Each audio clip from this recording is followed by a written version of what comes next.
দীপাবলির মতন প্রদীপ বা মোমবাতি 5টা করে আর ওদের প্রসাদ ভূমি পুজোর প্রসাদ চাল আছে তাকে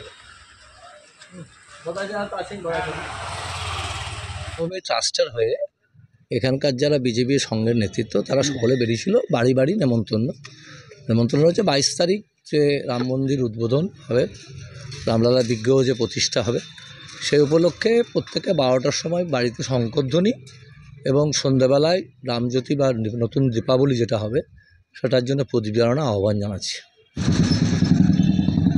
আমাকে ভগবান শ্রী হরি বিষ্ণু শ্রীরামের প্রসাদ তুলে দিলেন ভক্তরা। আমন্ত্রণপত্র প্রসাদ কতটা খুশি? দারুণ খুশি। জয় শ্রীরাম। তারা এসেছিল এই বিজেপির যারা দায়িত্বে আছেন এরা এই ওয়ার্ডে, তারা এসেছিলেন, বাবুনদা প্রদীপদা সব এসেছিলেন। এরা কি দিল? ওই মহাপ্রসাদ দিলেন আর লিফলেট কিছু এসে দিয়েছেন আর কি। বাড়িতে আমন্ত্রণপত্র এবং মহাপ্রসাদ আমন্ত্রণপত্র কতটা খুশি হয়েছে? হ্যাঁ, খুবই খুশি। ঠাকুরের একটা শ্রীরামচন্দ্রের মহাপ্রসাদ পাওয়া মানে সত্যি ভাগ্যের ব্যাপার। কখন দিয়ে গেল? এই তো মিনিট 10 আগে।